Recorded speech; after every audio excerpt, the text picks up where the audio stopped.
Market data ఇంత నెగెటివ్‌గా ఉన్న 1% Nifty and bank Nifty follow అవుతున్నా. మీరు ఇక్కడ చూస్తున్నట్టయితే కొన్ని స్టాక్స్ మాత్రం గ్రీనిష్‌గానే ఉన్నాయి అండ్ బుల్లిష్‌గా ఉన్నాయి అండ్ మొమెంటమ్ కూడా వాటిల్లో అప్వర్డ్ మొమెంటమ్ ఉంది. ఫర్ ఎగ్జాంపుల్‌కి నేను శారదా క్రాప్ స్టాక్ తీసుకొని మీకు ఈరోజు ఎగ్జాంపుల్‌గా రీటెస్టింగ్ యొక్క పవర్ అనేది చెప్తున్నాను.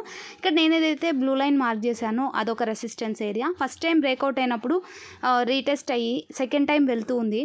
సో ఇక్కడ మీరు చూసినట్టయితే చూడండి, సెకండ్ టైం ప్రాబిలిటీ చాలా ఎక్కువగా ఉంటుంది రీటెస్ట్ అయినప్పుడు అని నేను ప్రతి వీడియోలో చెప్తుంటాను. ఎగ్జాంపుల్గా ఈరోజు నేను మీకు ఈ షార్ట్లో ఎక్స్ప్లెయిన్ చేస్తున్నాను చూడండి. ఎగ్జాక్ట్గా మనకి పిన్ బార్ క్యాండిల్లో 2 డేస్ క్రితం వచ్చిన పిన్ బార్ క్యాండిల్ ఎంట్రీ తీసుకొని ఉంటే ఈ రోజు ఒక్క రోజుకే ఈ స్టాక్ 15%, నేను రికార్డ్ చేసేటప్పుడు 15% ఉంది, తర్వాత 20%కి కూడా వెళ్ళిపోయింది.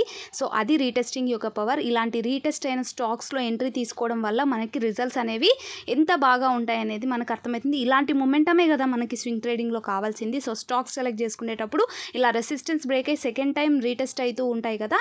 ఫస్ట్ టైం బ్రేక్ అవుతుంది, నెక్స్ట్ రీటెస్ట్ అయినప్పుడు మొమెంటం వస్తుంది కదా, అలాంటి స్టాక్ సెలెక్ట్ చేసుకోవడం వల్ల ఇలాంటి మంచి పర్సెంటేజ్ ఇంక్రీజ్ అవుతూ ఒకటే రోజే 15% మొమెంటం అంటే అది చాలా ఈజీ అయితే కాదు.